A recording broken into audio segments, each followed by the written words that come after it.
তো বন্ধুরা, ভারত ভেঙে দিয়েছে ইতিহাসের সব রেকর্ড। সোনার পাখিকে ধ্বংস করা ইংরেজরাও ভারতের সামনে হয়েছে অতি তুচ্ছ। সৌদি আরব থেকে শুরু করে ইউকে ভারতের সামনে হয়েছে নতমস্তক। বন্ধুরা, যে ভারতকে কিছু সময় আগে দুর্বল বলে মনে করা হতো, আজ সেই ভারত এমন এক সফলতা পেয়েছে যে বড় বড় বিকশিত দেশগুলির হুঁশ উড়ে গেছে।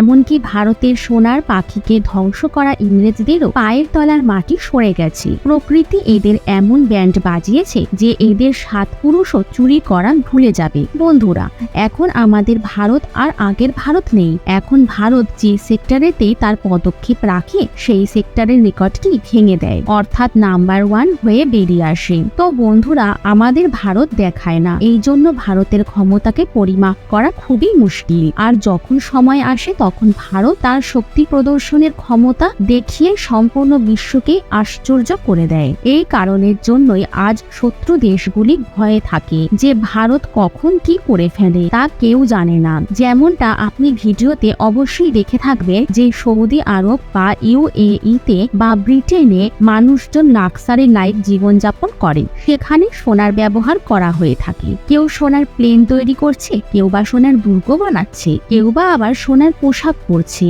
কিন্তু ভারত এবং জাপানের মতো দেশে এগুলো আপনি দেখতে পাবেন না। আর এই বিষয় থেকে বিচার করে নেওয়া হয় যে ভারতের মতো দেশ তো গরিব, ভারতের কাছে তো কিছুই নেই। কিন্তু আজ এমন এক র্যাঙ্কিং সামনে বেরিয়ে এসেছে যেটা সবার মতবাদকে চেঞ্জ করে দিয়েছে। আসলে WGC অর্থাৎ ওয়ার্ল্ড গোল্ড কাউন্সিল এটি একটি ঐতিহাসিক র্যাঙ্কিং প্রকাশ করেছে, যেখানে প্রকাশ করা হয়েছে কোন দেশের কাছে কত সোনা মজুদ রয়েছে। আর র্যাঙ্কিং এতই মজবুত রয়েছে যে যা দেখিয়ে আপনার মাথাও ঘুরে যাবে। এছাড়াও ভারতের সব সোনা চুরি করে যে ইংরেজরা এত লাফাচ্ছিল, WGC তাদের এমন রিপোর্ট প্রকাশ করেছে যা দেখে আপনিও অনেক খুশি হয়ে যাবেন। তো বন্ধুরা, ভিডিওটিতে লাইক অবশ্যই করবেন। বন্ধুরা, যুগ যুগ ধরে সোনা মানুষের একটি পছন্দের ধাতু হয়ে এসেছে, কারণ এটা অনেক দুর্লভ আর এটা কিছু বিশেষ জায়গাতেই পাওয়া যায়। এর সাথে কাঁচা গোল্ড থেকে পিওর গোল্ডে পরিবর্তন করার যে প্রক্রিয়া রয়েছে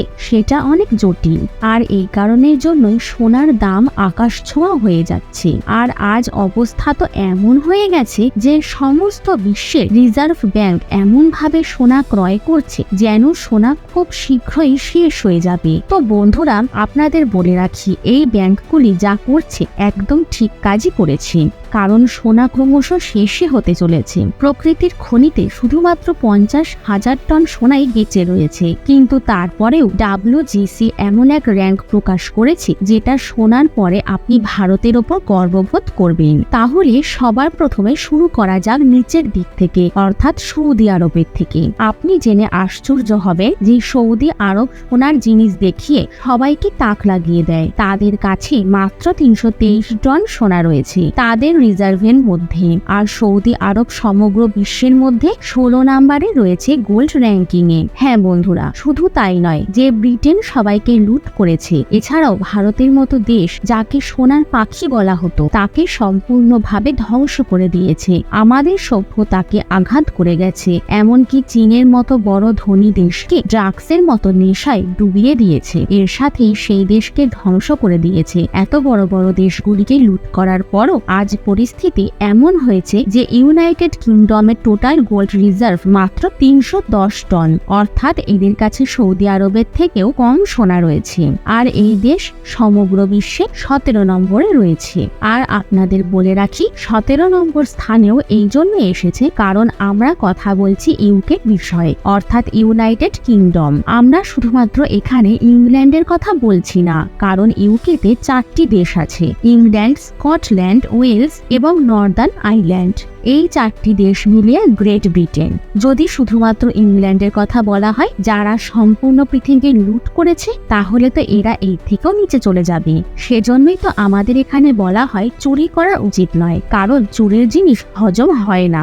যদিও এটা তো হলো ব্রিটেনের কথা, কিন্তু ইউরোপীয় দেশগুলিরও খুব একটা ভালো অবস্থান নেই। যে স্পেন সমগ্র উত্তর এবং দক্ষিণ আমেরিকাকে লুট করেছিল, সেই দেশের কাছেও মাত্র 280 টন সোনা রয়েছে। আর সমগ্র বিশ্বে 20 নম্বরে রয়েছে। লেবানন যে দেশটি সম্পূর্ণ ধ্বংস হয়ে গেছে, তার কাছে স্পেনের থেকেও বেশি সোনা রয়েছে। হ্যাঁ বন্ধুরা, তার কাছে 286 টন সোনা রয়েছে। আর আজকের সময়ে লেবাননে বিপর্যয় চলছে, তা সত্ত্বেও এরা স্পেনকে হারিয়ে দিয়েছে। কিন্তু এখন কথা বলা যাক আমাদের দেশ ভারতের বিষয়ে। তো বন্ধুরা, আপনি জেনে আশ্চর্য হবে, ভারত এইসব দেশগুলিকে পেছনে ফেলে আগে অগ্রসর হয়ে গেছে। সেটা ব্রিটেন হোক বা স্পেন, সৌদি আরব বা ইউনাইটেড আরব আমিরাত বা দুবাই, যেখানে সমস্ত হিন্দুস্তান ঘুরতে যায়। এইসব দেশগুলিকে পেছনে ফেলে ভারত 9ম স্থান অধিকার করে নিয়েছে। আর ভারতের কাছে প্রায় 612 টন সোনা রয়েছে। কিন্তু আমি আপনাদের বলে রাখি, এটা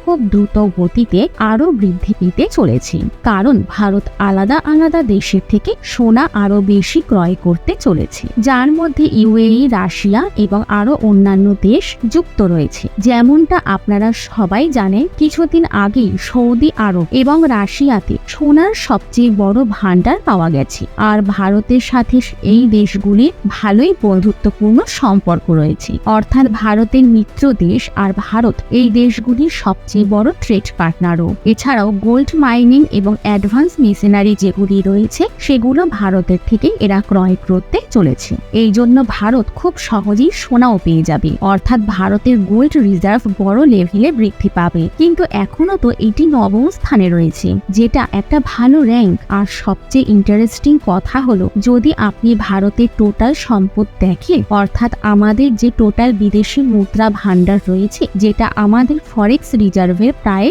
8% হয়েছে, যেটা অনেক ভালো একটি নাম্বার। কারণ এই রিজার্ভকেই যদি চীনের সাথে কম্পেয়ার করা হয়, তাহলে চীনের কাছে চীনের ফরেক্স রিজার্ভের শুধুমাত্র 3.58% সোনা রয়েছে, বাকি সব আমেরিকান ডলার রয়েছে। আর যদি কথা বলা হয় নাম্বার 1-এর, তাহলে নাম্বার 1 র্যাঙ্কে রয়েছে আমেরিকা, কারণ আমেরিকার কাছে ভারী মাত্রায় সোনা মজুদ রয়েছে, প্রায় 8,133 টন। দ্বিতীয় নম্বরে রয়েছে জার্মানি, যার কাছে 3,359 টন সোনা রয়েছে। তৃতীয় নম্বরে রয়েছে ইতালি, যার কাছে 2,451 টন সোনা রয়েছে। চতুর্থ নম্বরে রয়েছে ফ্রান্স, যার কাছে 2,436 টন সোনা রয়েছে।